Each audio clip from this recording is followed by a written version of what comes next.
غسل کرنا چاہیے یا نہیں اور اس کا وبال کیا ہے۔ بچیوں کے 2 سوالوں کے جواب دینے کی پوری کوشش کروں گی انشاءاللہ تعالی، اور سچے دل سے دعا کہ اللہ تعالی ہمیں اس پہ عمل کرنے کی توفیق عطا فرمائے۔ ماہواری کے معاملے میں بھی یہ حکم ہے کہ جوں ہی طہارت ہو جائے اور پاکی کی علامت پائی جائے اور اس وقت کسی نماز کا وقت بھی ہے، اور امکان یہ ہے کہ اگر جلدی سے غسل کر لیا جائے تو وقت نکلنے سے کم از کم اللہ اکبر کہنے کا وقت مل جائے گا، تو اس وقت کی نماز فرض ہو جائے گی۔ اس لیے اس وقت یہ حکم ہے کہ فوراً جلدی سے غسل کرو اور نماز پڑھو۔ اگر اس سے زیادہ وقت ہے پھر اولا نماز فرض ہو جائے گی۔ مثلا نماز کا وقت ختم ہونے میں 1 گھنٹہ باقی ہے اور پاکی کی علامت موجود ہے تو فوراً غسل کر کے نماز پڑھیں، لیکن آج کل خواتین میں یہ مرض ہے کہ اس وقت کو لاپرواہی میں گزار دیتی ہیں، چنانچہ اگر رات کو عشاء کے بعد پاک ہو گئیں تو ساری رات بغیر غسل کے ناپاکی کی حالت میں گزار دیں گی، حالانکہ صبح صادق سے پہلے غسل کر کے نماز عشاء کی نماز پڑھنا ان پر فرض ہو چکا ہے۔ اس لیے ایسی صورت میں ان کو چاہیے کہ غسل کر کے پاک و صاف ہو جائیں اور نماز ادا کریں۔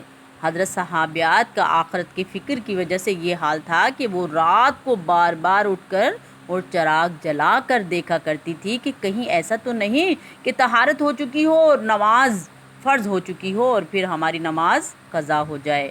سبحان اللہ، آج کل تو چراغ جلانے کی ضرورت ہی نہیں، صرف بٹن دبانے کی دیر ہے جس میں کوئی وقت نہیں ہے، اس کے باوجود اندر لاپرواہی کرنے اور کئی نمازیں ضائع کرنے کا یہ عذاب اور وبال ہے جو حضور صلی اللہ علیہ وآلہ وسلم نے اس میں بیان فرمایا۔ لہذا جنابت اور ماہواری کے معاملے میں بہت ہوشیار رہنے کی ضرورت ہے کہ اس کی وجہ سے ہماری کوئی نماز قضا نہ ہونے پائے، اور عام حالات میں بھی نماز قضا کرنے سے بچنا ضروری ہے۔ عذاب کا سبب نماز کا مذاق اڑانا دوسرا سوال ہے۔ اس نماز کی تیسری وجہ جو حضور صلی اللہ علیہ وآلہ وسلم نے بیان فرمائی وہ نماز کا استہزاء اور مذاق اڑانا ہے، اور نماز کو معمولی سمجھ کر اس کی طرف سے لاپرواہی کرنا ہے۔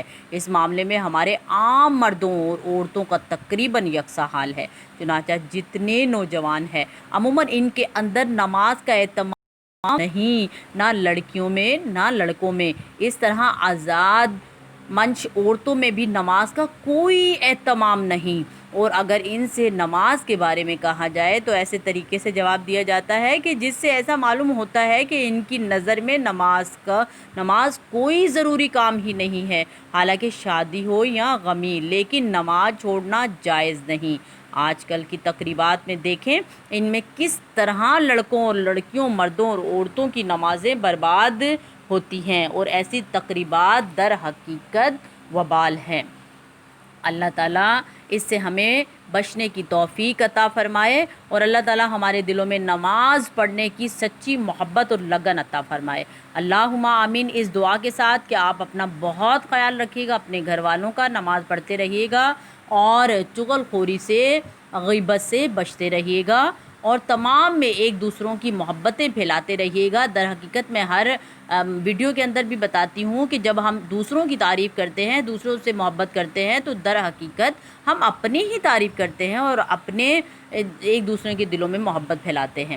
اللہ تعالی ہمیں محبت پھیلانے والے بنا دے۔ اللہم آمین بجاہ النبی الامین صلی اللہ علیہ وآلہ وسلم۔